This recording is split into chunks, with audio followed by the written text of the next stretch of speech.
Sir, please, it's the same timetable we used last week, so you can continue.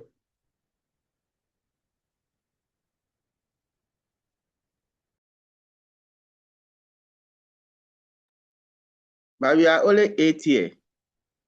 What are the rest? Sir, please, they will come.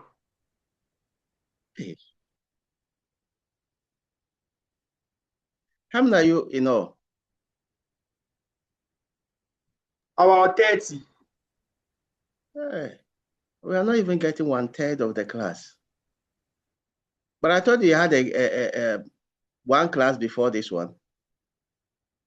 Yes, please. I use the same link. Yes, please. So why have they hesitated?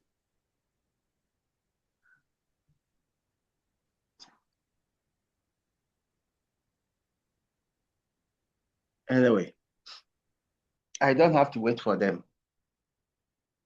Right, so we have language and definition. Now, in this particular topic, we are not interested in language per se as linguists and grammarians will do.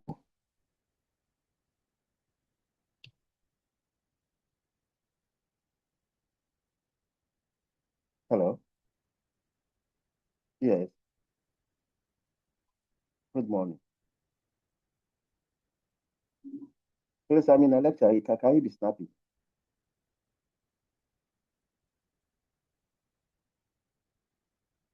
Hello. You said? All right. Okay. Okay. Thank you. I'll call back.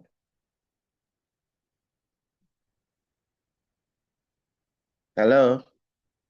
Hello, class. Yes, yeah, so we are interested in how people use language to express their ideas.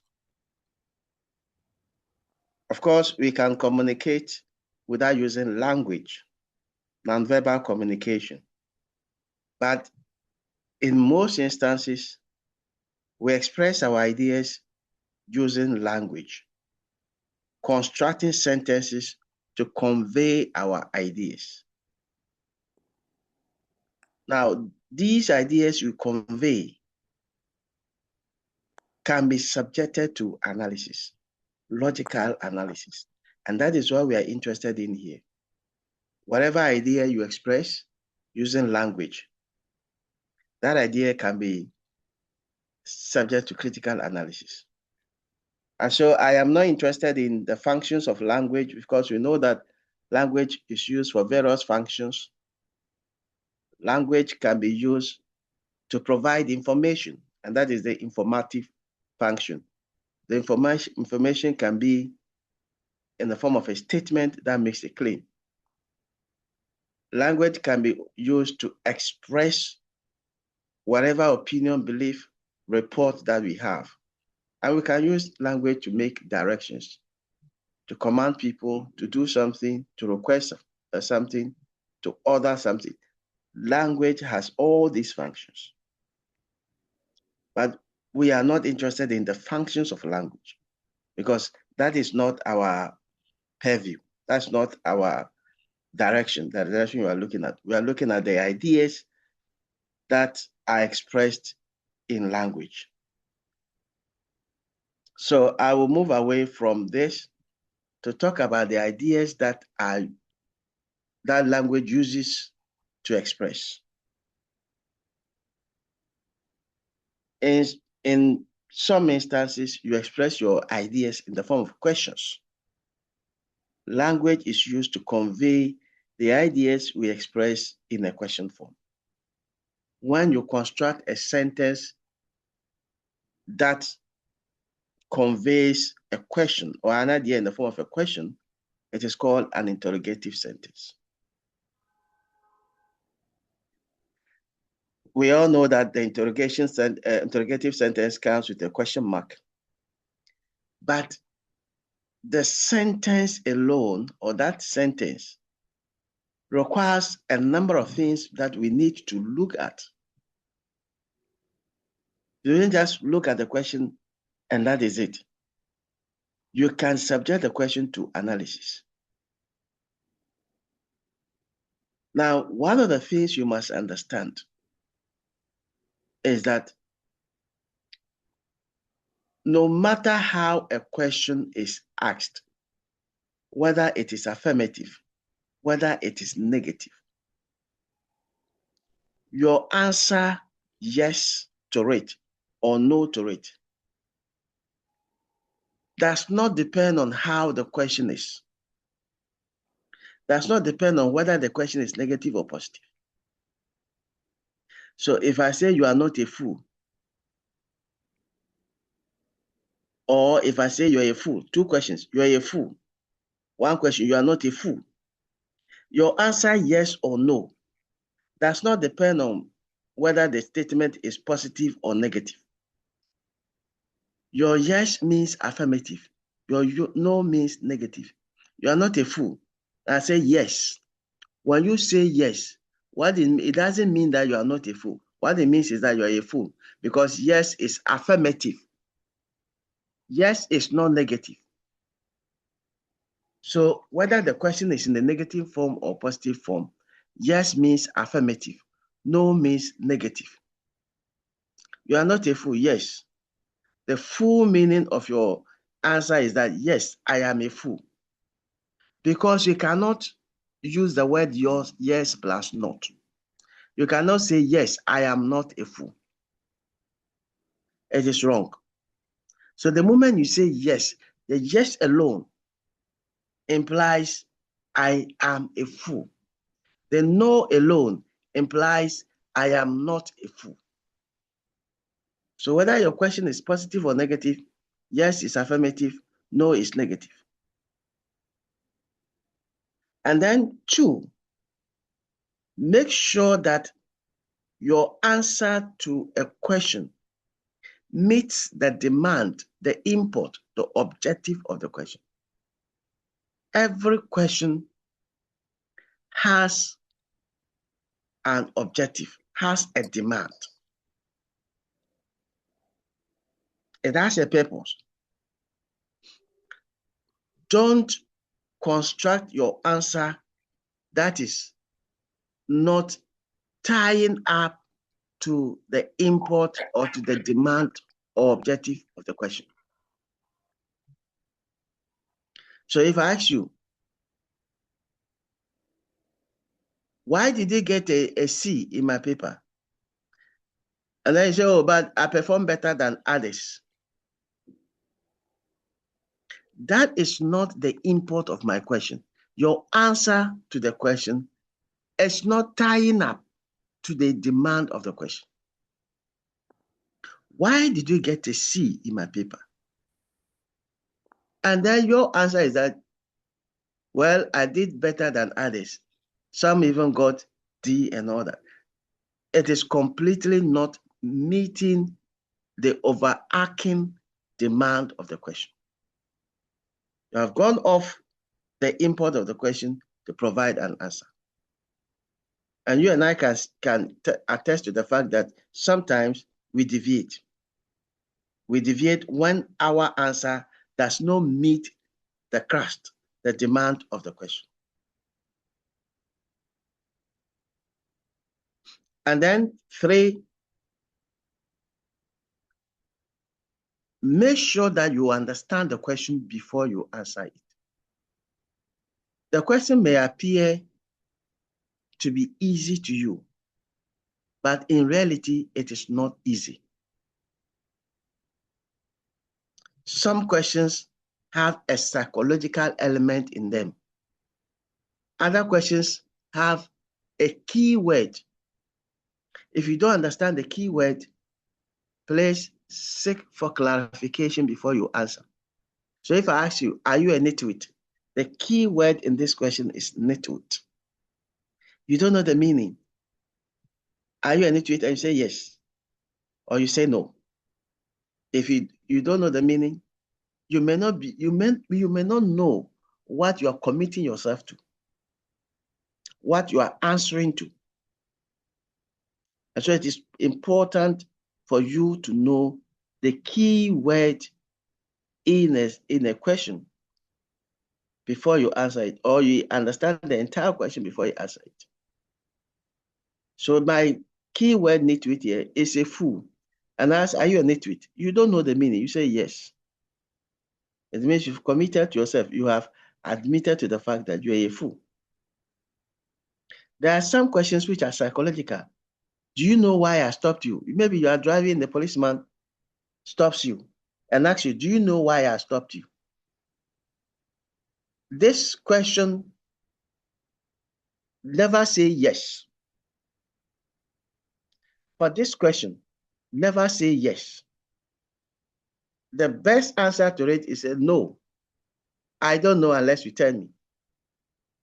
Because if you say yes, he'll ask you why.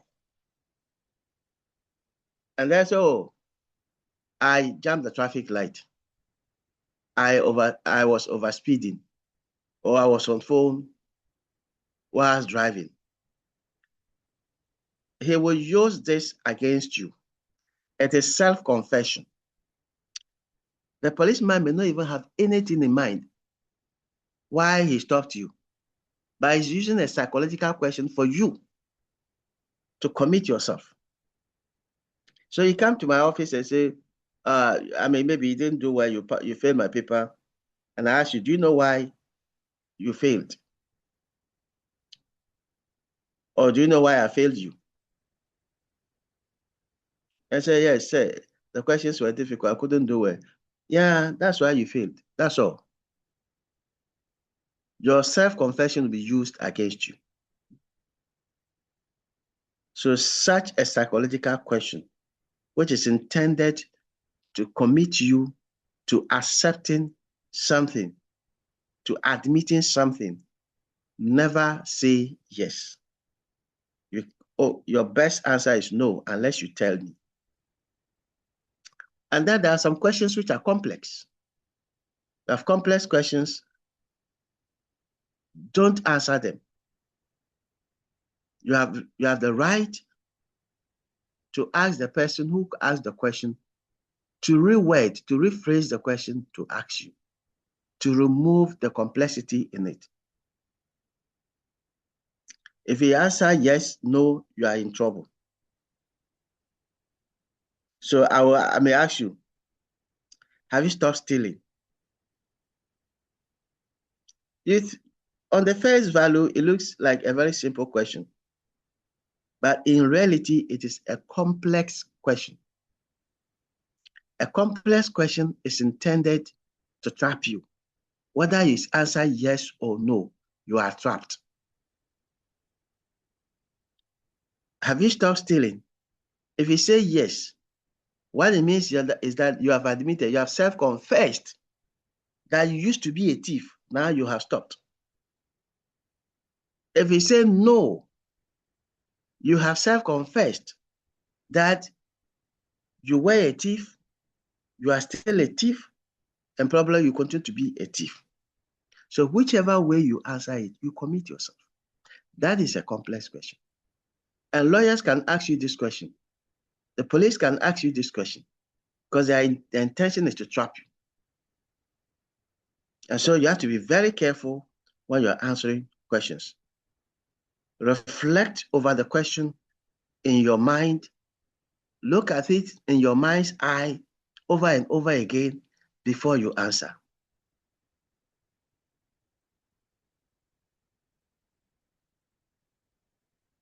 So with this complex question, maybe if it is in court and a lawyer asks you this question, then you have a smart lawyer defending you. Your smart lawyer will object to this question because he knows the implication of it. He will object to it. And no, there's no way that the judge will not accept the objection. And was it in 2023, 2024, thereabout, when the case of Honorable Jati Question against the Republic was in court. Chachitukata was his attorney. And then he asked the principal state witness a complex question. And you may look at it as an ordinary person that this question is a very simple one, but it is a complex one. He asked, between you, the principal witness for the state, and the attorney general, who is telling this court the truth? Between you, the principal witness for the state, and the attorney general, who is telling this court the truth? You see how tricky this question is? If the principal witness should say, I am telling the court the truth, what does it imply? It implies that the attorney general, who is a lawyer for the state, is not telling the court the truth. If he should say that the attorney general is telling the court the truth, it implies that he, the principal witness, all that he has come to testify in court, he's not telling the court the truth. If he should say that both him and the attorney general are telling the court the truth, what does it imply? It implies that he is now speaking for the attorney general. It's more or less electing himself as the lawyer, as the spokesperson for the attorney general. And it should be the other way around. If there's somebody to defend, then it is attorney general who defends him, not he defending the attorney general. So it had a lot of implications. Just the way you answer it, it has a lot of implications. And so quickly, the attorney general, Godfrey Adami, objected to the question. And the objection was accepted. Now, again, you are not bound to answer a question. Remember when the police arrest you, they caution you that you are not obliged to speak. You have the right to remain silent, and that whatever you say can be used against you in court. They have given you a very strong warning. You have the right to remain silent. That right cannot be taken away from you, even when you are before them and you are being interrogated. That right cannot be taken away from you. And that's why you find that some people, when even no matter how they are tortured by the police to say something, they will say that they will never speak unless it is done in the presence of their lawyer. And some people, no matter how they torture them, even in the presence of the lawyer, they will never speak. That right cannot be taken away from you. And so you are not bound to answer questions. If you don't answer my questions in the exam, I can't come and take you away. It's your right to answer, not to answer the questions.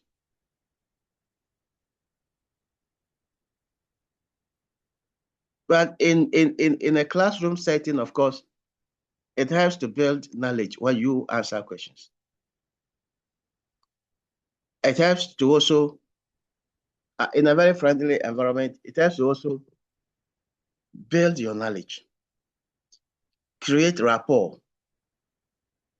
establish relationships. But in critical situations, that your answer can be used against you, you have the right to remain silent, no matter what questions they ask you. And please know that if they ask you these questions and you do not answer them, it does not automatically means that you are guilty. That is not the case. It is up to the prosecutor to be able to adduce evidence, compelling evidence against you. Sometimes when you speak too much, you are letting out certain things that can be used against you. So if they ask you the question, especially in a situation you know that whatever you say can be used against you, you have the right to remain silent. Don't think that answering the questions will help you. If you think that not answering the questions will help you, you have the right to remain silent. That does not mean that you are guilty. And that does not mean that you have indirectly accepted that you are guilty. You know, people say that silence is consent. Silence means you have accepted. That is not the case. In the case of a question, when you are silent, it is not the case. I've asked you questions, I don't want to answer. If they want, they can torture you. You remember, this principle was used by Jesus Christ. It's an established principle. When Jesus Christ was hauled before Pontius Pilate, they asked him a whole lot of questions. He remained silent. In fact, in one of those instances, he gave a cheeky answer. Are you the king of the Jews? He didn't say yes. He didn't say no. You have said it. That means I didn't say it. You have said it.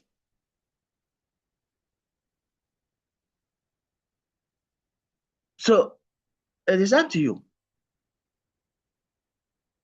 And then again, when you pose questions and people answer them, you are not liable for the answers they have supplied to your question. If I ask you questions in the exam and you answer it anyhow, or if I ask you questions in the class, it is recorded, you have answered it somehow, and it goes out to the public that your answer is defamatory to somebody, I am not liable. I just ask a question. I am not liable because questions are not claims. It is claims that can be used against you.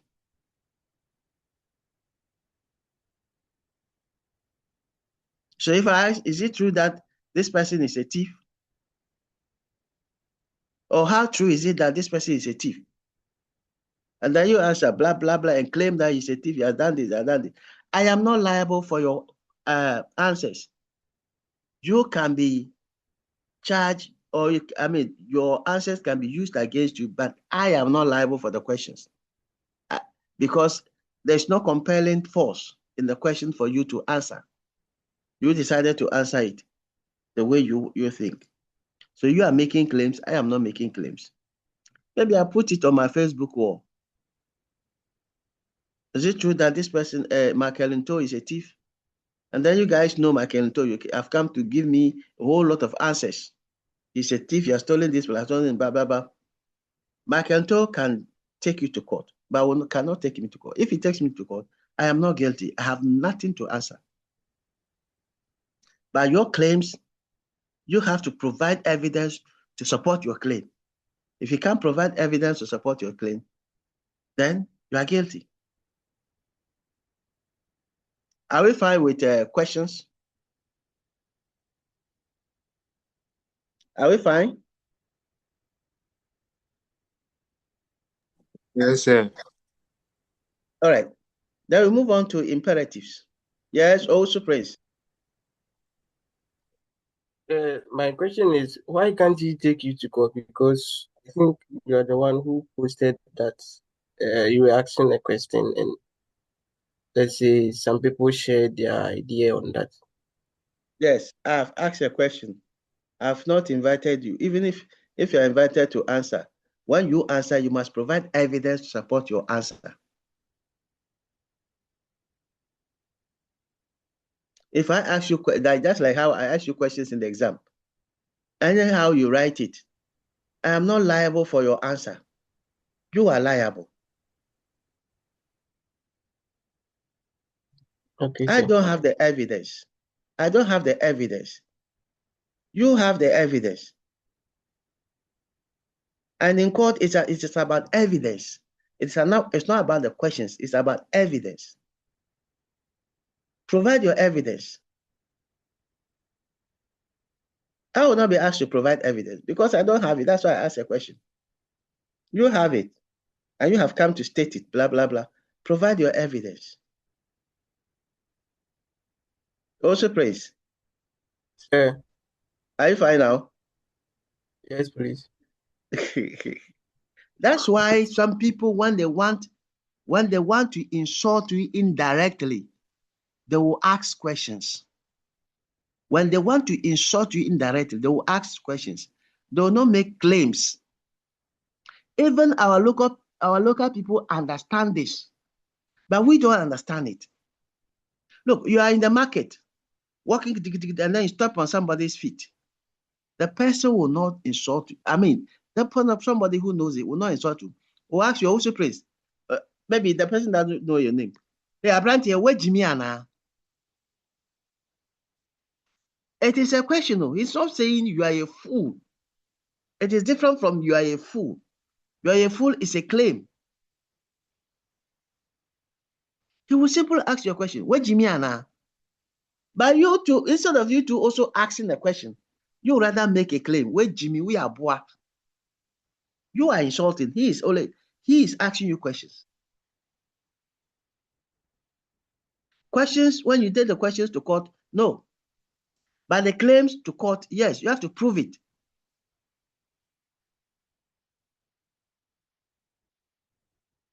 Are we fine now? Yes, please. All right. Then we have imperative. Sentences that are constructed to give commands, directions, advice, order, or to make a request. These are called imperative sentences. Usually they end with a full stop, but in few instances, they end with a question mark. So if I ask you, can someone tell me the time? Right? If I ask you, can someone tell me the time? I am ordering you softly, indirectly, to tell me the time, even though my sentence is in a question form. You will not answer it, yes, I can tell you the time. No, I cannot tell you the time. You just go straight away and tell me it is this time. It shows you that that question is not to be answered in the way questions are asked. It is to be answered by fulfilling a certain command. Now, imperatives, just like questions, they don't have a truth value. Last week, we talked about truth value. Imperative, the statement or sentence cannot be said to be true or false. Just like questions, they cannot be said to be true or false. Now, also, that's why you must understand. Questions cannot be said to be true or false. It's only claims that can be said to be true or false. That's why when you take me to court, my question cannot be said to be true or false. So it is only claims. Commands cannot be said to be true or false.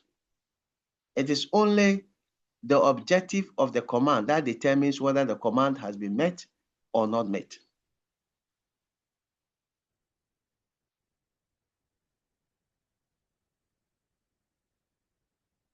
Now, when you have a command, now let's just look at the most important thing. Of course, when they command you, you can decide to obey the command or not to obey the command. I'm sure some of you, when you're in the secondary school, your senior will command you to kneel down, to do this. You may decide to do it or not to do it.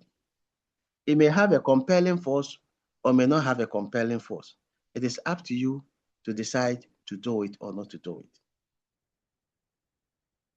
So just like questions, you are not necessarily bound to obey a command, to take an advice. So if I advise you, Prince Owusu, this lady is a nice person, blah, blah, blah. She'll make a good wife to you.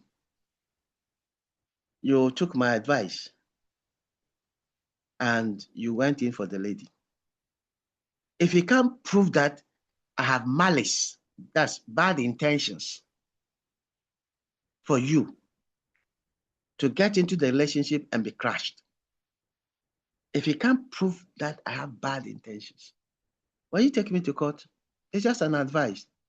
Advice, a piece of advice, it's not, you're not bound by it. It is up to you to decide to take the advice or not to take it. Of course, when it comes to it, just same as a command. You can have a policeman who disobey the boss, commanding the boss will command you, go and do this. Or even you at your workplace, you think that this command has a lot of implications, or undertaking this command has a lot of implications. I'm not going to do it. You have every right to disobey the command.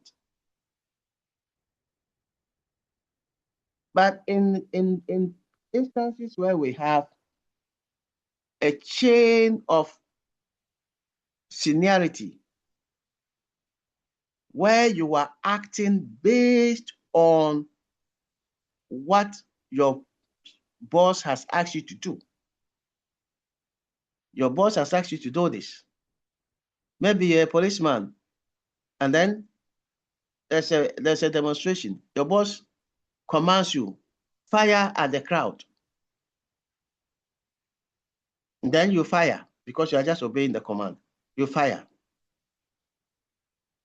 If there is any liability arising out of the command and its undertaking, you are guilty, just like your boss. Your boss is guilty, you are also guilty. And that's why sometimes they'll measure the level of force that is being applied by the demonstrators and the kind of response that you give out. That what they were doing, rowdy, is it the proportionate response? Couldn't it be that a tear gas can be fired? Couldn't it be that maybe warm water can be sprayed? So what you do, because you are acting under command, does not exonerate you. It does not take you away from the commission of a crime, if indeed a crime is committed. It doesn't take you away from that. At the same time, the boss that gave you the command, it doesn't exonerate you. The boss giving you the command is like the boss acting through you.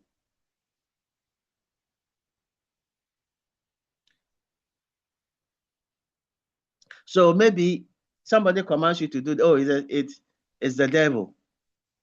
So you should go and arrest the devil and leave you. Or it is my boss. So you should go and arrest your boss and leave you. Whatever crime that is committed, you, the one who discharged the command, and the one who gave the command, you are both guilty. And so if you're a boss, you have to be careful to measure the level of aptitude, competence of your subordinate to determine what command to give and at what time.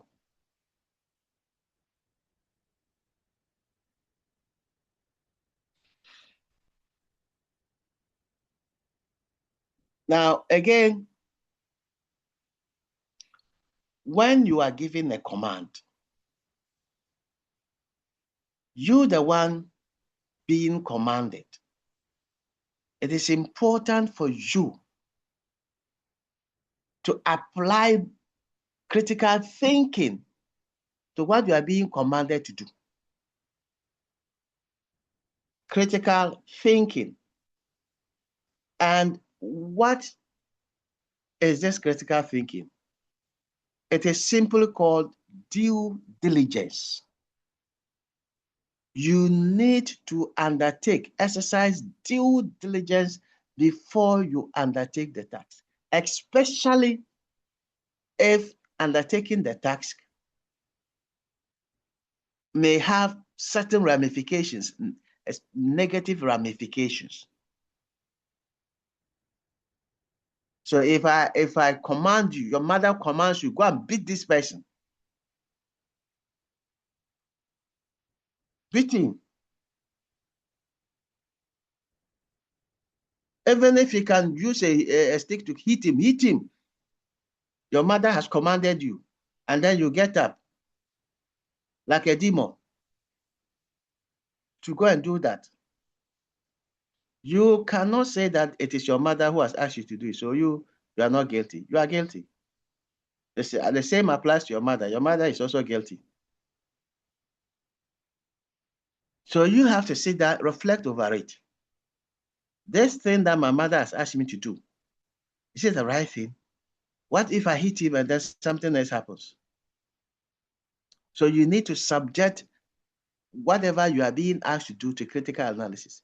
In fact, 3 years back, those in level 400 now were doing this. And one of them confessed and said, as if he had done this topic before he reacted to what the boss asked him to do.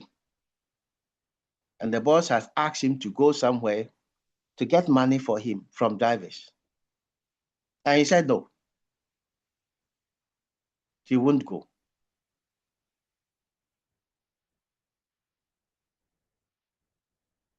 Now, unknown to the boss, the CCTV cameras were active. He said he won't go. So the boss went and reported him. And they know when the boss reported him, it's not about he asking him to go somewhere and do an illegality.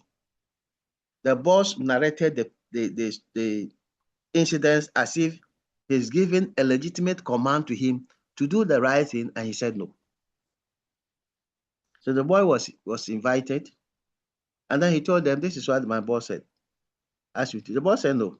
No, he never said that. Yes, check the CCTV cameras. When they checked, he had the date, the time when they checked. This was what he asked him to do. And that saved him. So if your boss asks you to do something and you think it is inappropriate, you have a number of options.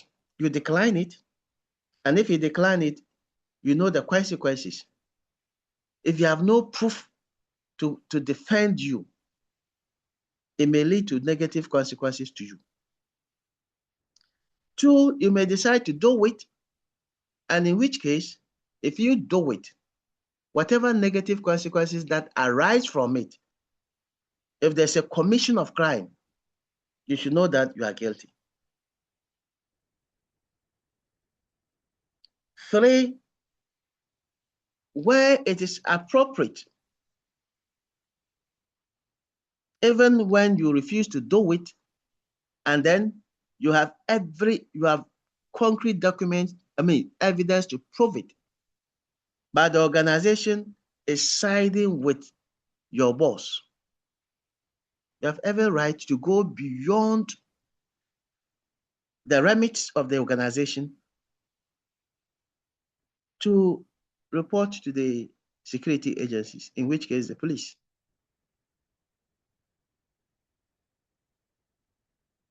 In fact, in some instances, some people think that, look, if I can't do this thing and I will have to be subjected to some kind of disciplinary action by the organization, I will resign. Because doing this thing does not appeal to my conscience. I know what can result from it. So these are some of the things we must look at when it comes to imperative sentences. Any questions? So that we'll move on to the next. Any question? Do you have police men and women here? The security agencies. Do you have them here? Yes, sir. Yeah. Is that Peter or Solomon? Peter, sir. Peter, you're a policeman. I'm a fire officer, sir. Fire officer. Okay. Let me give you a command. Come and does this relate to you? Yeah, sir, please. I just joined. I was on duty, so I just joined. So I don't know if you Sorry can about come that. in. Yes, Sorry sir. about that. Yes, sir.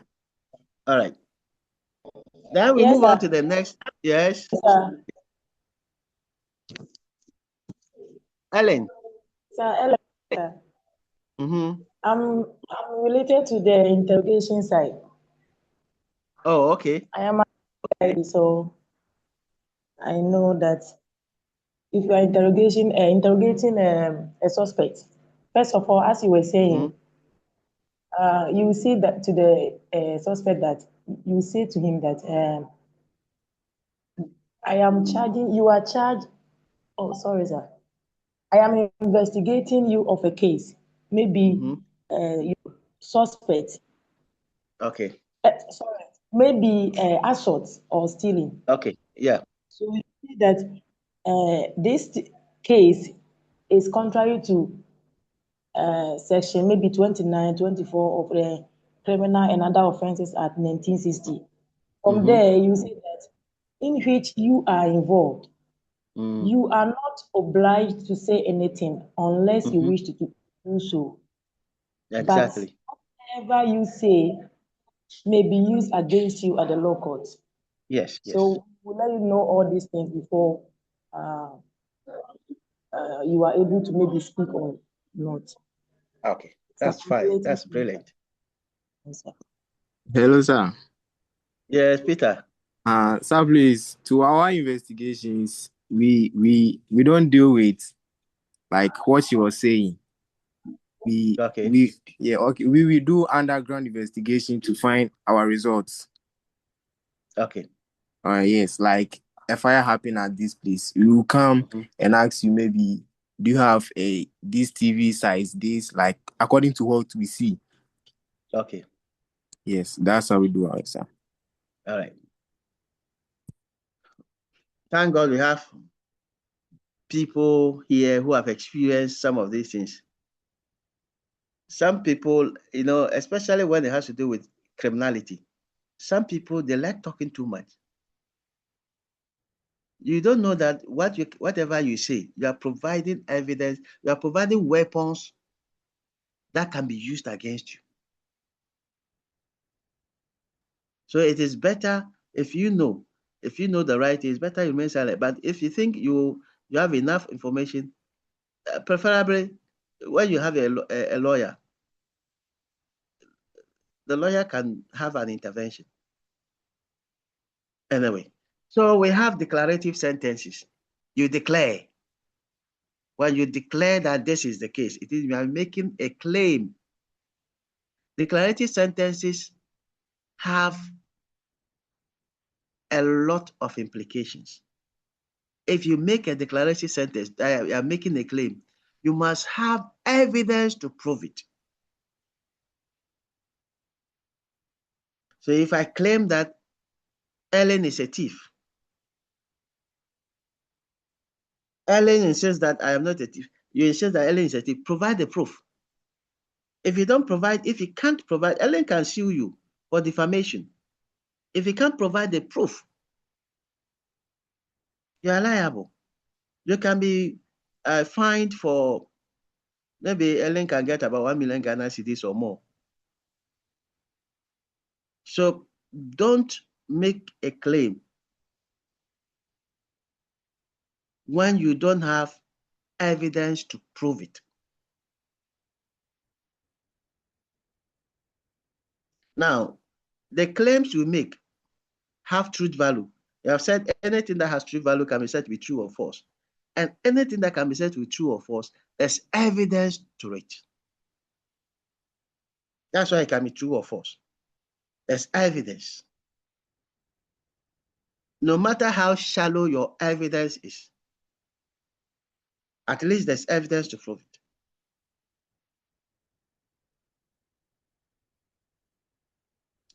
Right. Now, let me just go straight to the types of declarative sentences. We have factual statement or statement of fact. And it is a statement you make that depicts your understanding of situations. It depicts your understanding of situations, how things are. Your understand, if you make a statement about Ellen, it depicts how you understand Ellen to be, how you describe Ellen to be. That is a statement of fact or factual statement. When you say a statement of fact, it does not mean that it is the truth all the time. A statement of fact means that it can be said to be true or false. The fact can be said to be true or false. It is a fact. When you say it is a fact, it doesn't mean it is the truth. A fact is an established, it is the established proof.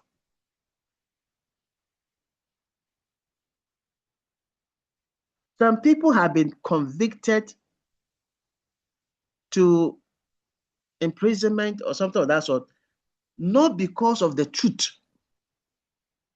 but because of the fact, because of the evidence. I don't know. Look, for example, let's take it that Peter's girlfriend is Ellen. Peter doesn't have money. And also Prince has a lot of money. Also Prince used his financial clout to snatch Ellen from Peter. And Peter loves Ellen so much. Right? And Peter will always go to Ellen to plead, to ask Ellen to come back. In fact, Peter got fed up at a point and started threatening Ellen. You'll see what will happen. I'll show you. Meanwhile, Ellen, having been in the arms of Peter, what's the name? The other guy. What name did I mention? Peter and who? I mentioned some other guy's name. Is it Solomon or who else? So Ellen has a lot of money now. Now, Eshon is a notorious robber in the vicinity, in the community. Notice the change in the material wealth of Ellen, and went to Ellen's house to rob. Ellen resisted, and then Eshon fired Ellen. Then a neighbor raised the alarm. The police came. When they came, when Eshon shot Ellen, took whatever he wanted, he left the pistol there. Peter would always go to Ellen's house to try to plead. Peter went there. At the time Peter went there, not too long, the police came and shot Peter there. When Peter went there, Peter was trying to resuscitate Ellen. I mean, shaking Ellen and all that. And saw the gun by the side of Ellen. Said, "Hey, Ellen, you committed suicide," took the gun. The police came and arrested him. He's a first suspect. They arraigned him before court. Now, all the evidence they have is that Peter killed Ellen. They had the threats that Peter sent to Ellen. Again, there's physical evidence of his fingerprints on the gun, his fingerprints on Ellen. There was no any other compelling evidence that could say that Peter is not guilty. all the evidence adduced points to the fact that Peter was guilty. Peter was sentenced to maybe 20 years in prison. The fact is that Peter was guilty because all the facts adduced point to Peter. But it is not the truth that Peter is the one who killed Ellen. So a fact can be true, it can be false. That's why don't always assume that when you say it is a fact, it means it is the truth. When you say it is a fact, it means there's evidence to prove it. It is the evidence is there. Are we fine now?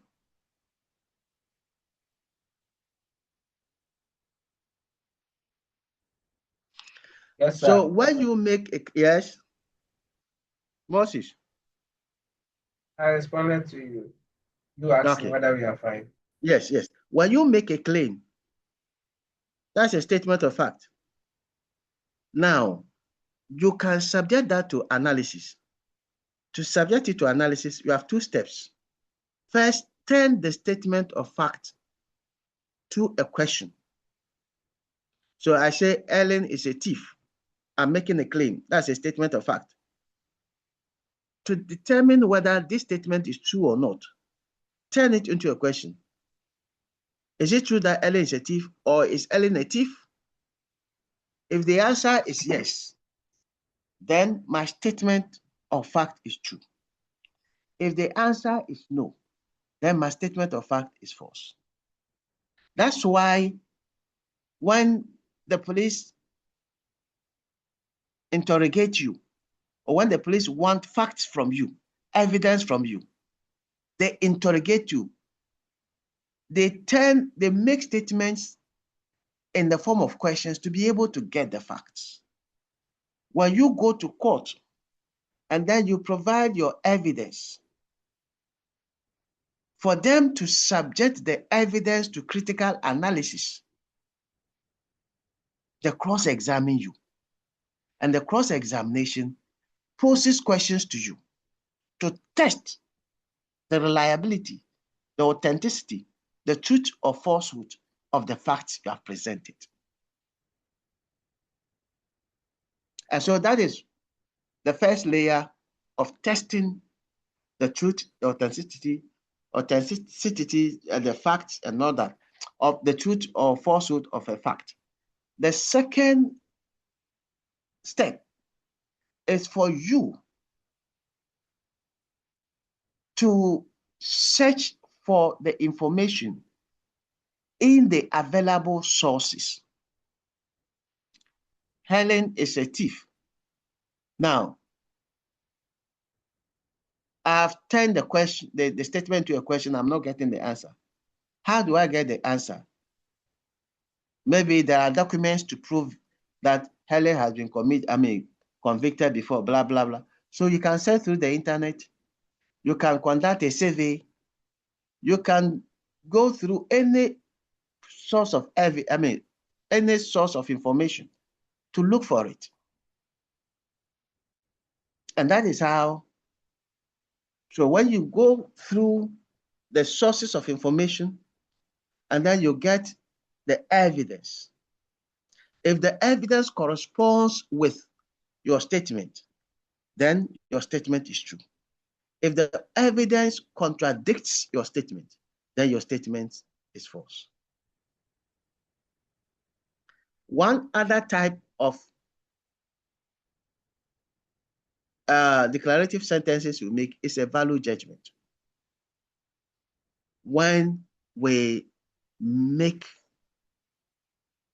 certain conclusions about others that are moral laden.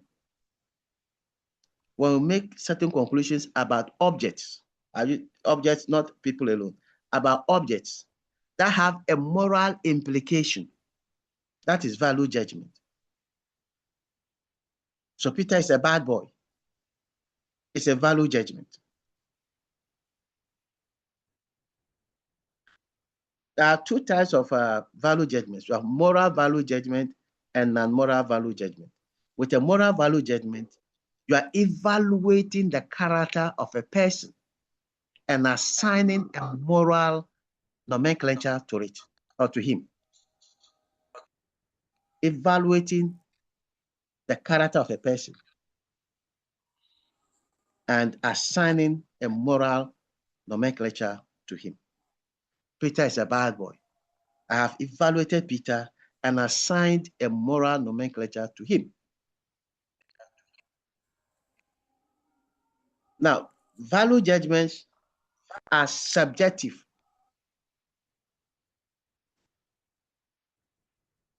There is no universal standard of measuring morality.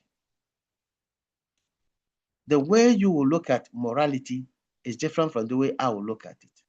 Because we all belong to different societies, different cultures, different religions, and all that.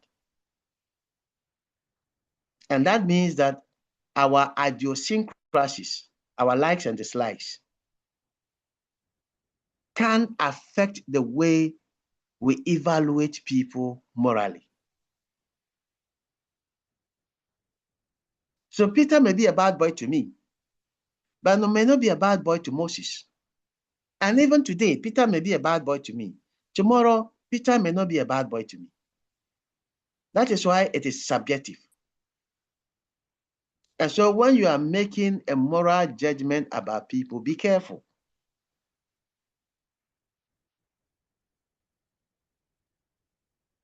The person can sue you for that, for defamation. Be careful, because it is subjective.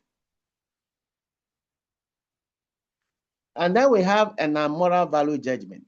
That one, it is not evaluating the character of people, but evaluating objects and assigning a nomenclature to them. Maybe the sun is too hot. I am evaluating the sun and giving a value to it. It may be hot to me. It may not be hot to somebody. But of course, those ones don't carry any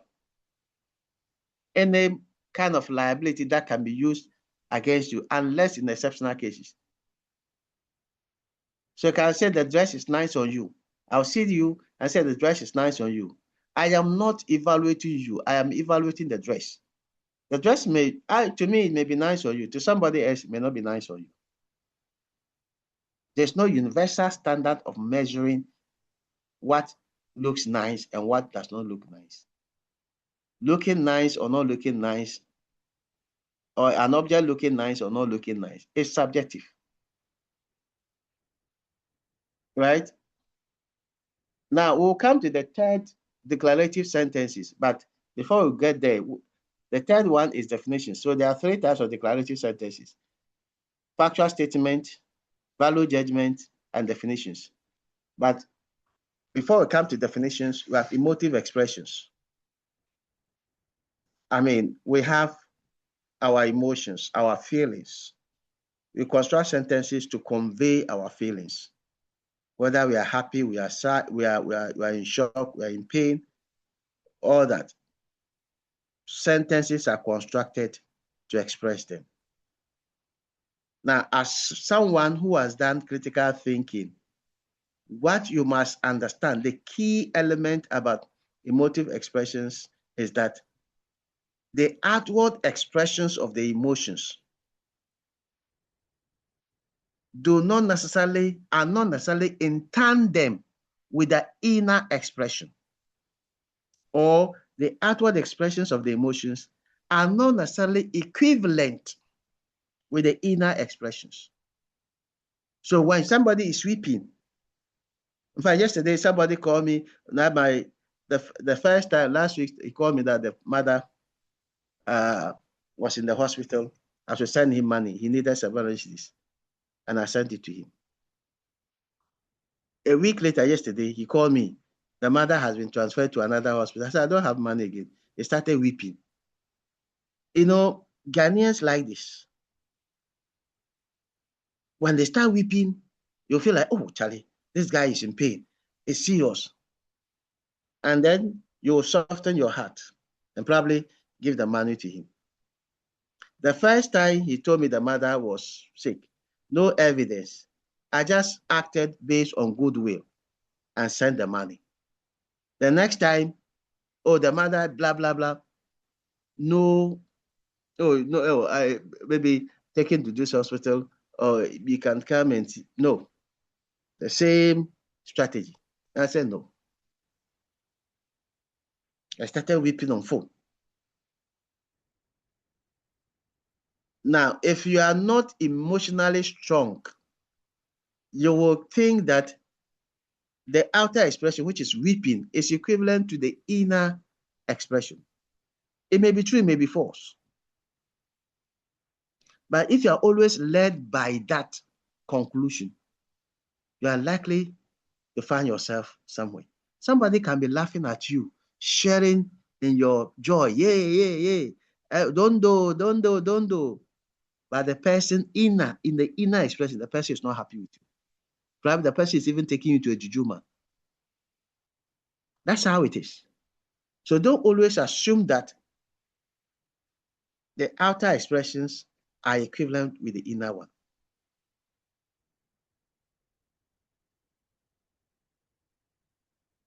There was this clip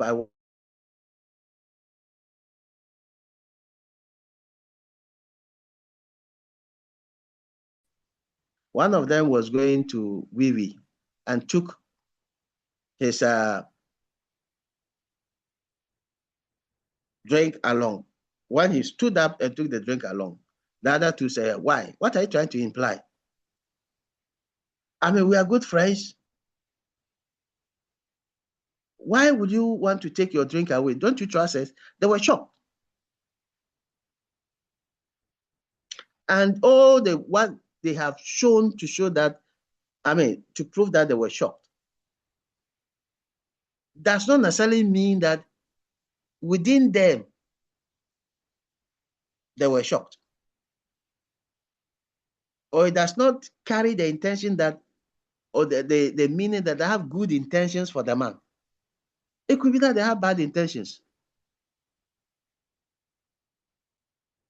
Somebody can come and be with you, dressing you up and blah, blah, blah, and can just do something that is against you. But you take all that for granted.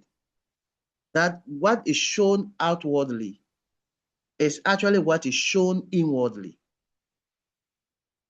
In the same way, a guy can show you a lot of love. For me, I can never leave you. I love you, blah, blah, blah, and all that. Yes. That is not to say that what is being shown, what is being expressed, is actually what is in the heart.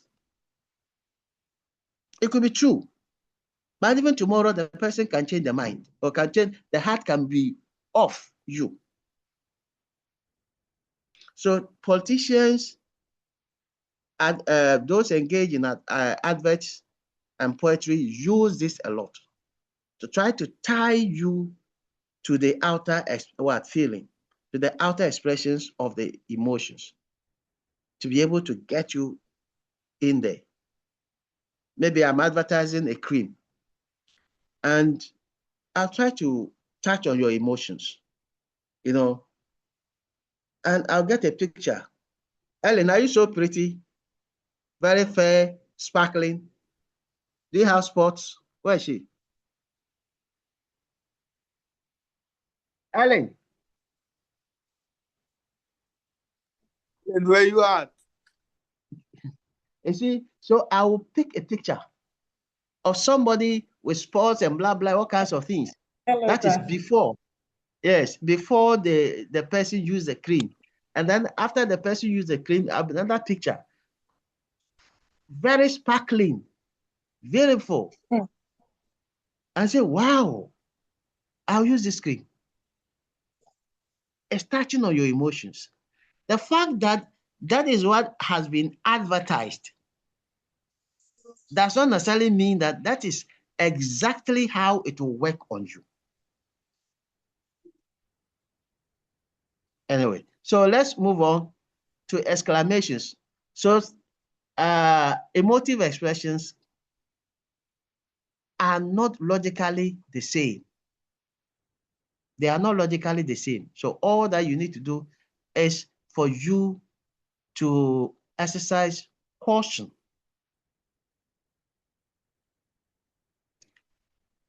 The same as exclamatory expressions. When you exclaim, praise the Lord, hallelujah, and blah, blah, blah. All of them, no logical conclusion. Somebody tell somebody, praise the Lord. The person is not praising the Lord.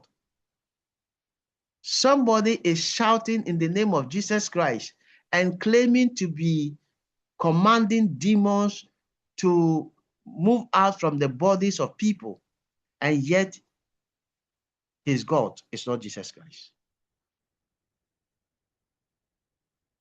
So again, with exclamatory expressions, don't look at the outward expression. For that one, it will not be able to tell you exactly what it is. But all that you must understand is that, even emotive, somebody can go to church and pray and pray and pray and pray and appear to be so holy. But in reality, the person is not holy.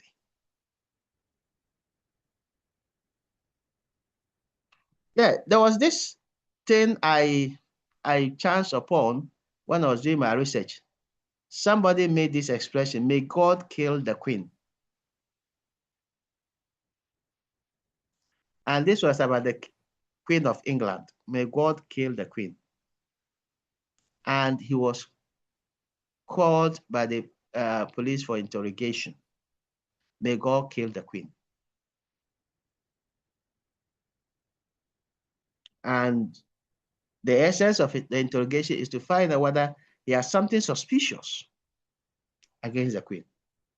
Maybe he knew something that the security agencies didn't know. And then he told them that his sentence was not complete. And they said, no, there's no full stop. No, the nature said it is not complete. Because yes, so they said, okay, go and complete your sentence. And then when he went, he added this. Ellen. Yes, sir. So if I say, may God kill the president's enemies, will you charge me? No, sir. This is more or less a spiritual statement. This thing, so It's more or less a spiritual statement. like may God kill the queen's enemies. God. Yes, sir. So yes. this is not a matter of there is no police case. So if I say, may people kill the queen, or may people kill, or may somebody kill the president,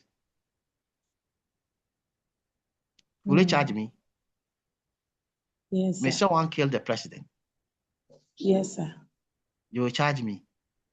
Yes, so sir. let's take this way.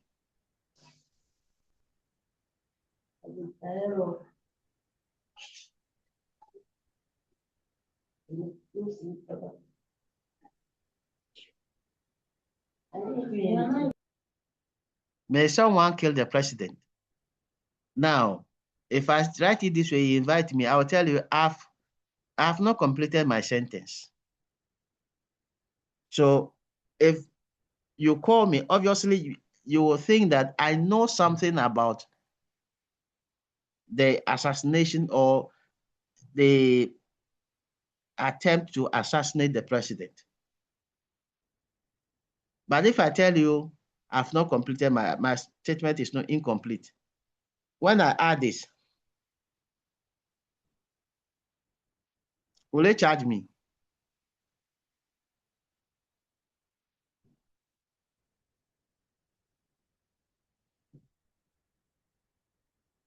Ellen? Yes, sir. Will they charge me? So if someone is coming to kill the president, will you defend the president? Yes, sir. You will defend the president? Yes, sir. Even to the extent of killing the president's enemies. Is that not it? President's enemies. President enemies. So let's assume that some people have come to kill the president. They are more or less the enemies of the president. Are you getting it? Yes, sir. If some people have come to kill the president, okay, this is a case. It's a case. So yes, sir. If they have come to kill the president, you, by your profession, you are supposed to what? Defend the president. Yes, sir. And maybe invite those people, those enemies. Maybe you are at the whole scene. They are exchanging, they are firing at the president. Will you fire back? Yes, I will. Yes, you fire back. And if firing back kills the enemies to protect the president, will you do it? Yes, I will do it. So in this case, if I say, may someone kill the president's enemies, you could be that someone.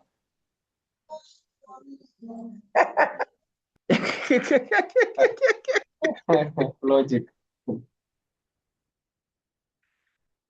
All right, let's move on. This is serious. This is serious.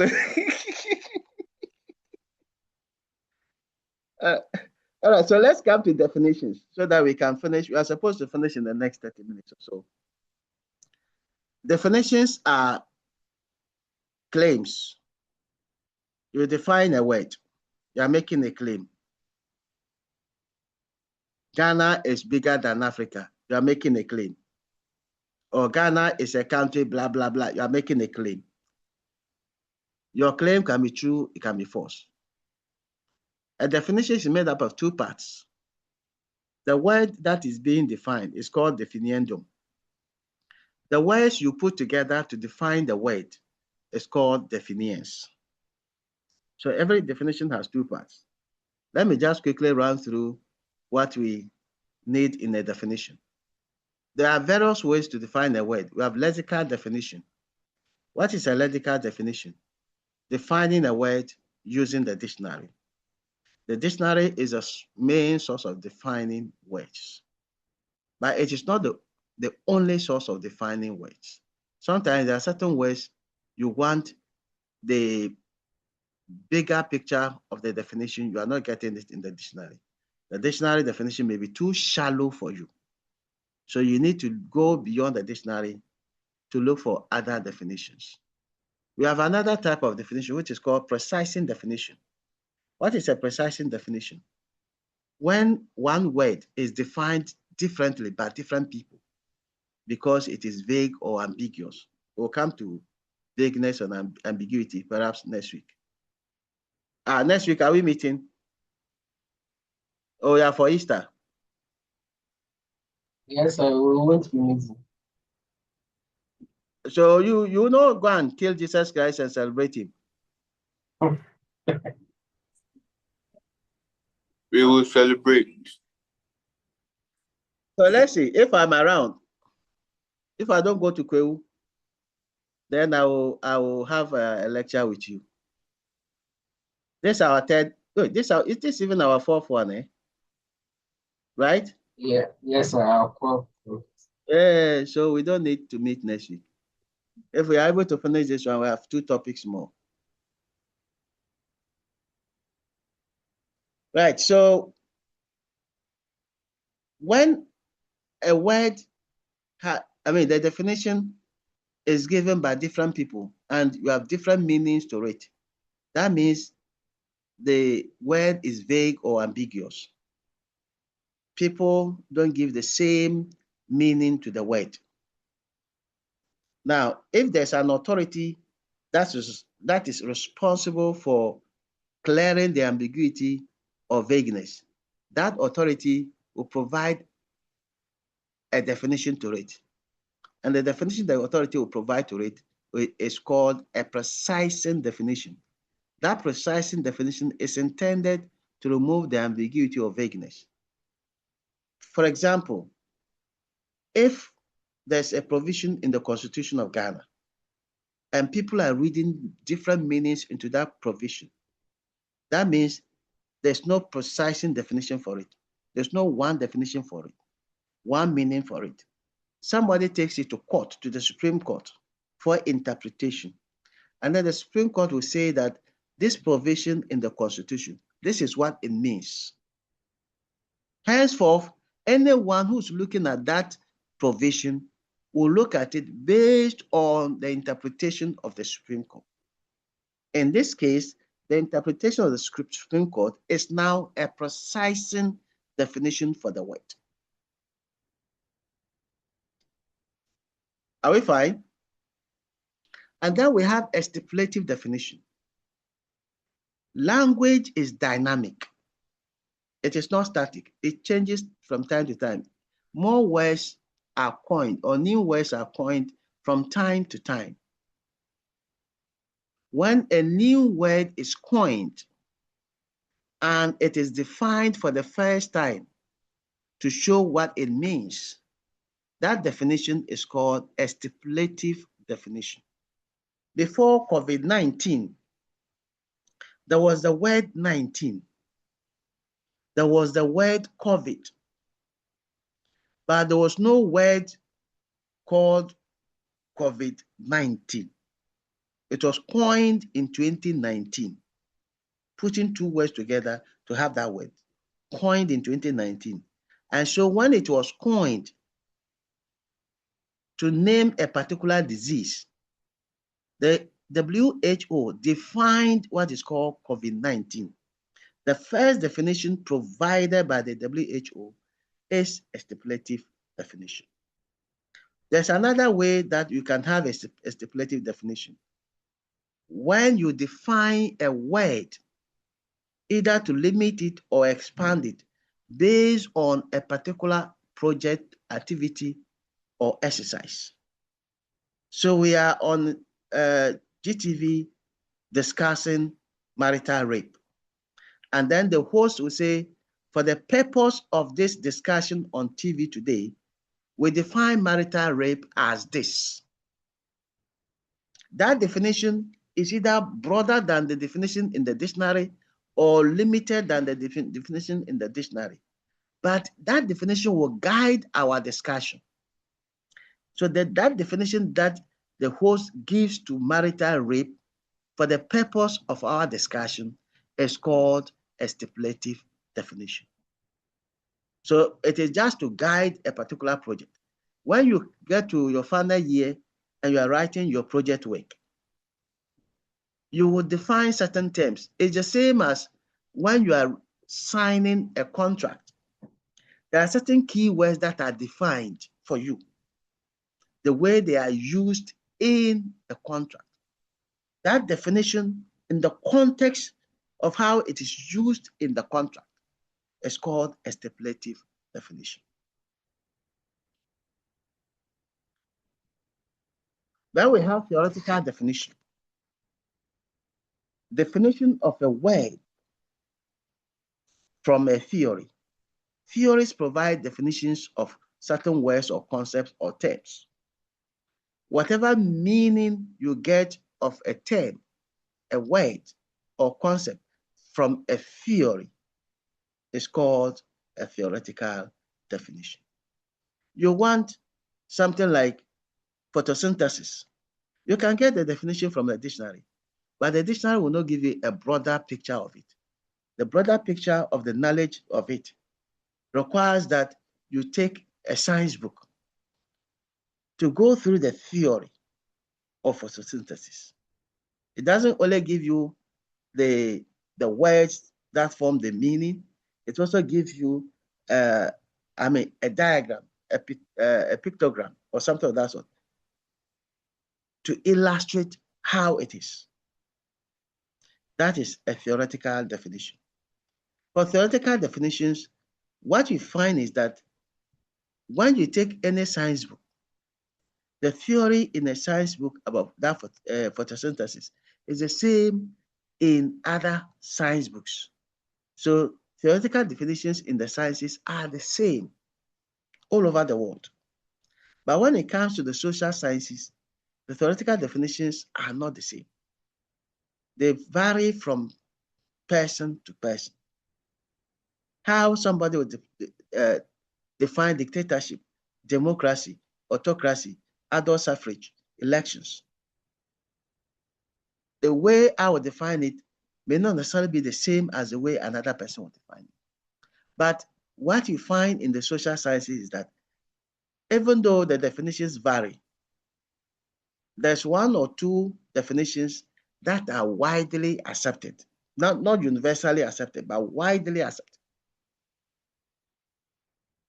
That's what you find in theoretical definitions.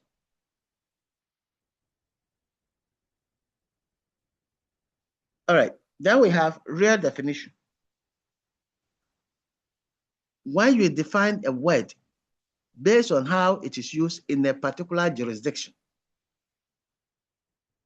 real definition. So real definition can also go for stipulative when you are defining a word based on the context in which you use it, in addition, in your contract, in your discussion.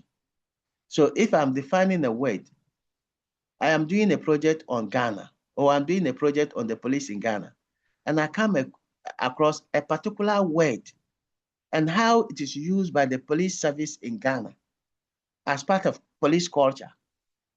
If I define it the way it is used to mean by the police in Ghana, then my definition is a real definition.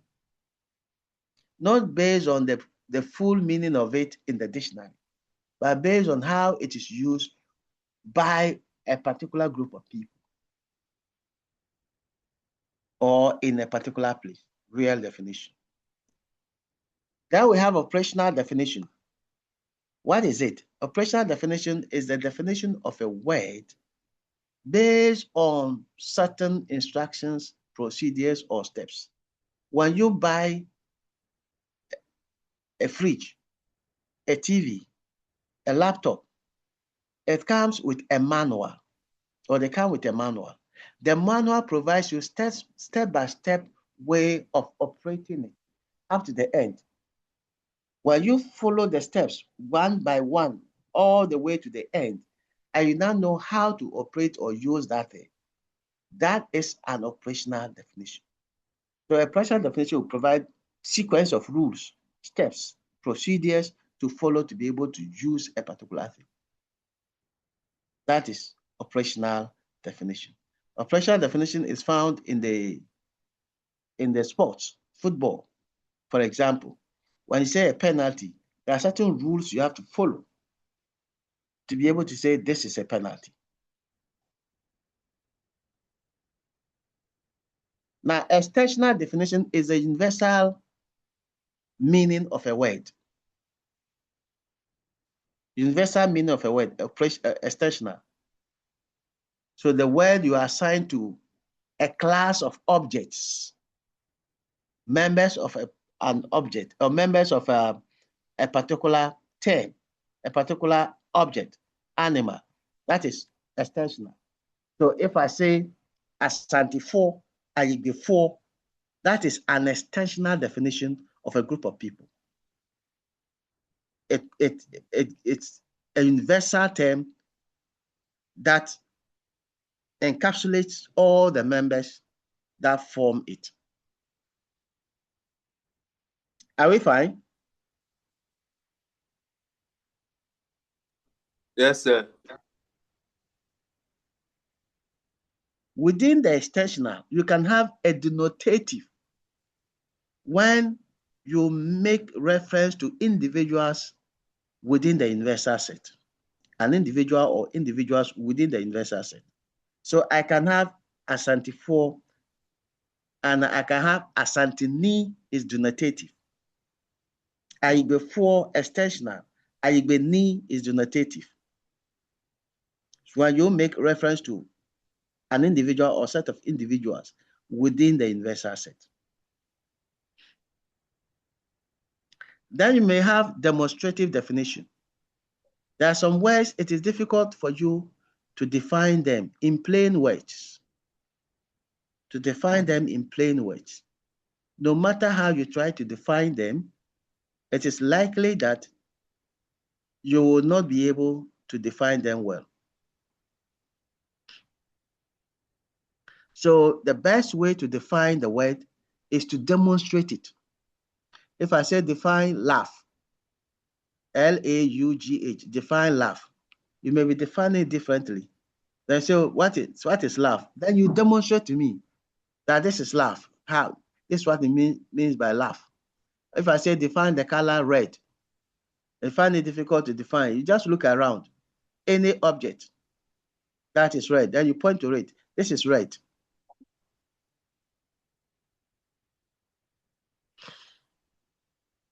All right. So, and then you have enumerative. When you name the members of that form the class. Cows. Or one, this are cows. Numbering them to show that these are cows. Enumerative. Then we have definition by subclass. When by subclass, what you mean is that as you take a subset of the universal set to define it. You take one set of the universal set or some subsets of the universal set to define the word. So yeah, if I know Aigbe4 or I know Nkran4, then I say the people of Teshi are Nkran4.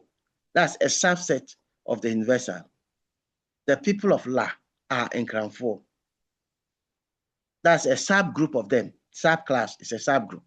Subgroup of the universal set to apply to it, to define it. Then intentional is when you define a word by looking at the characteristics of the word. Now, a cow is an animal with this and this and this. That's the characteristics, the qualities of the word. That's intentional definition. So with the intentional definition, it provides the characteristics. Just a minute.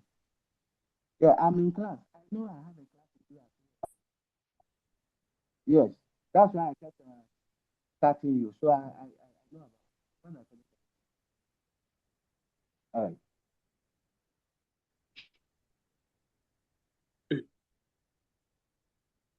You see, we don't have time to rest too. Saturday, I have 4 lectures.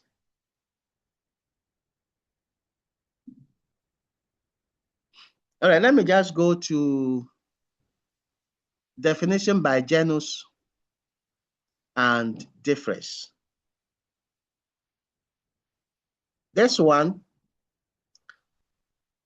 the word you are defining is called species. With definition by genus and difference, it is made up of 3 parts.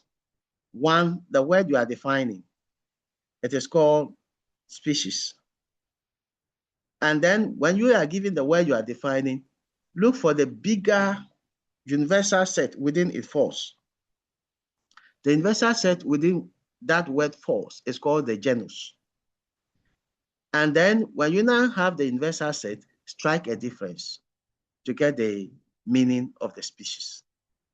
So if I have the word woman, that is my species, that I'm defining women. So I now ask myself, the word woman, which universal set does it fall under? It falls under human beings, humans. So my genus will be humans. Women are humans. But what is the difference between women and all humans? That must strike a difference. So I say woman means female humans. That's my definition by genus and difference.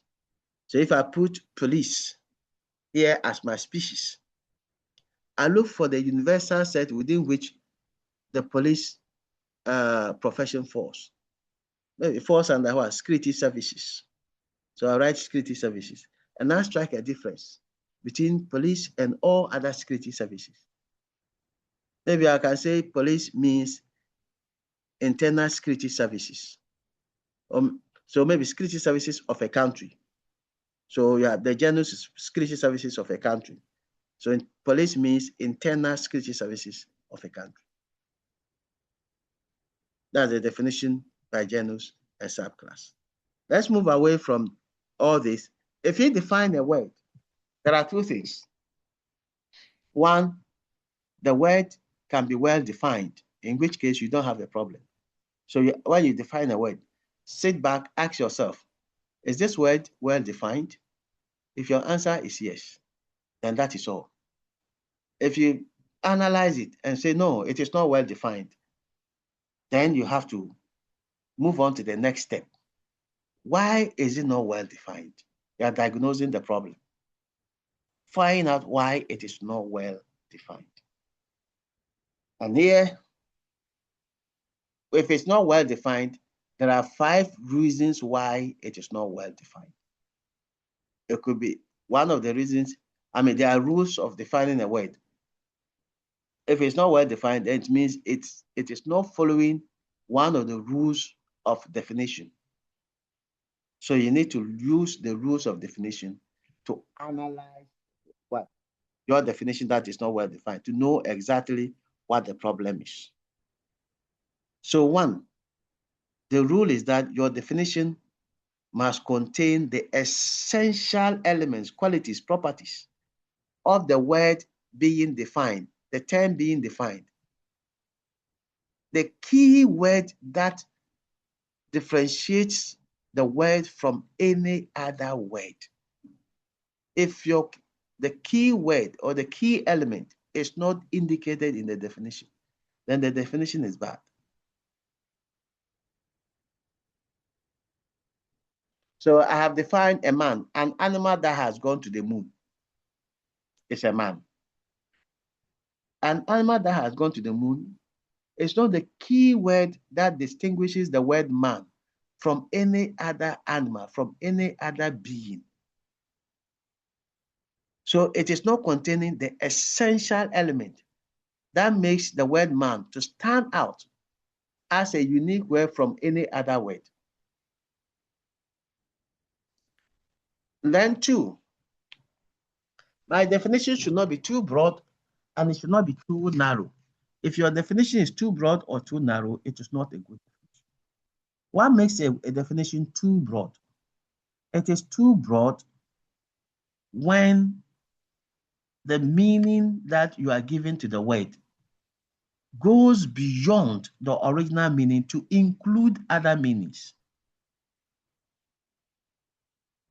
It extends the meaning beyond the original meaning. So if I say a shoe, and I say a shoe, shoes are a covering of the feet. That anything that covers the feet is a shoe. So my definition of the word shoe is broad, too broad. So by this definition, anything that covers your feet is a shoe. Your socks covers your feet, so your socks is a shoe. Your bandage can be used to cover your feet, it is a shoe. Even your rag, your clothes, or a kind of trousers that can cover the feet is a shoe. So my definition is too broad. And it is too narrow if the definition limits the meaning of the word. It doesn't cover the meaning entirely. It limits the meaning of the word. It makes it too narrow. If I say a car is a Toyota, my definition of a car is that it is a Toyota. Any other brand of vehicle is not a car. Mercedes is not a car. Honda is not a car. Chevrolet is not a car. Just name them. They are all not cars. What is a car is a Toyota. My definition is too narrow, and that is not good.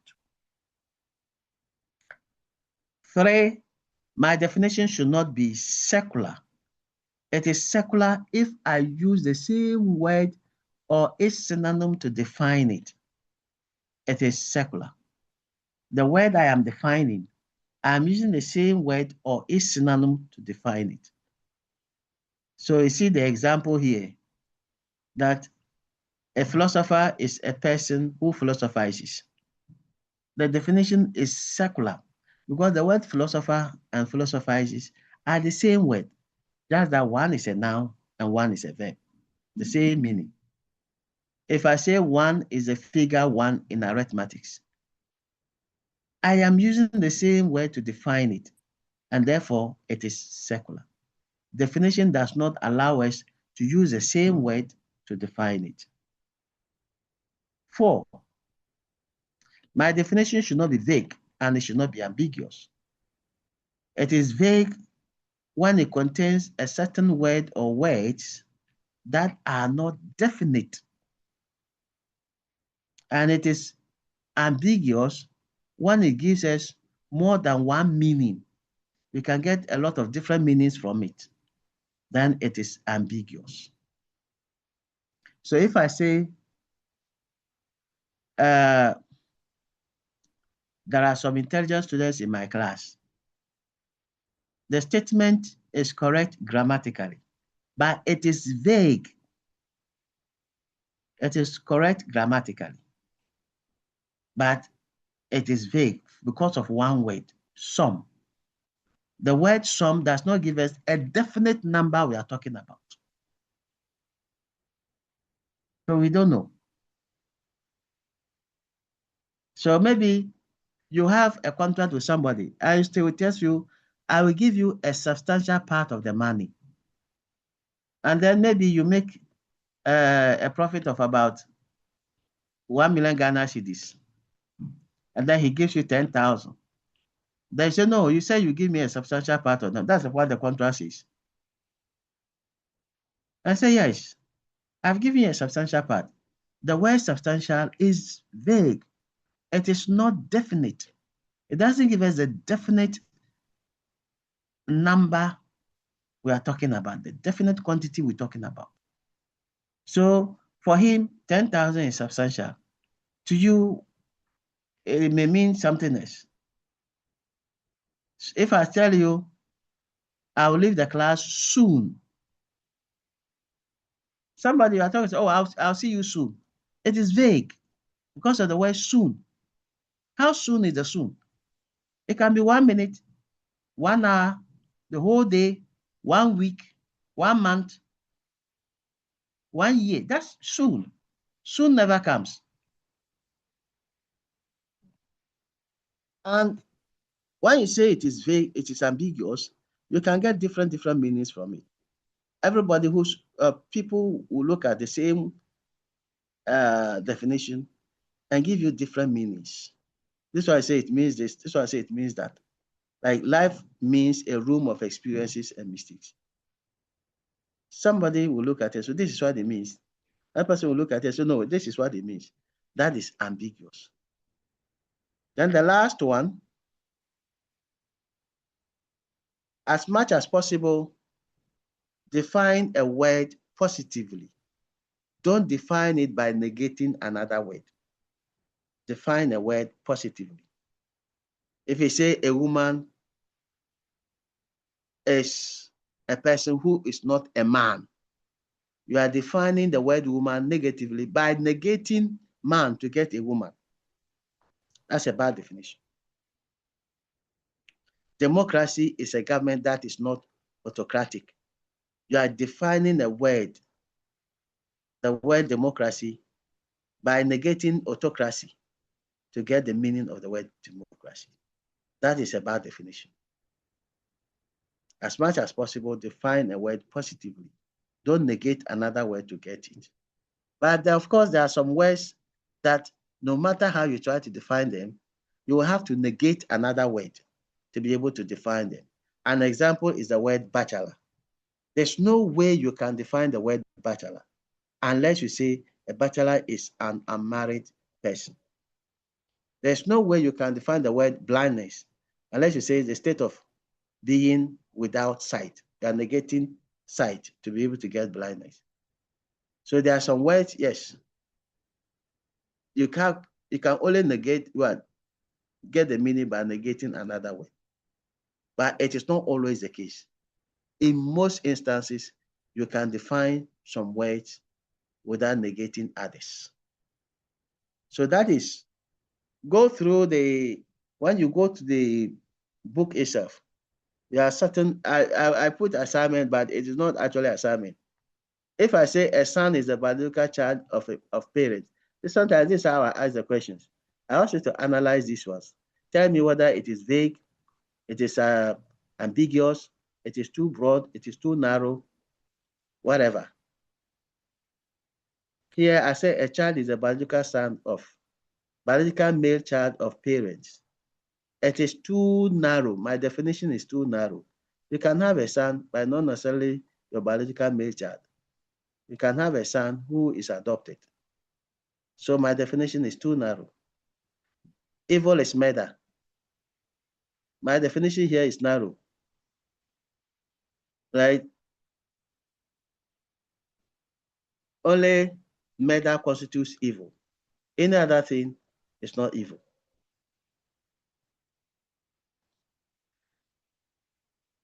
Any question?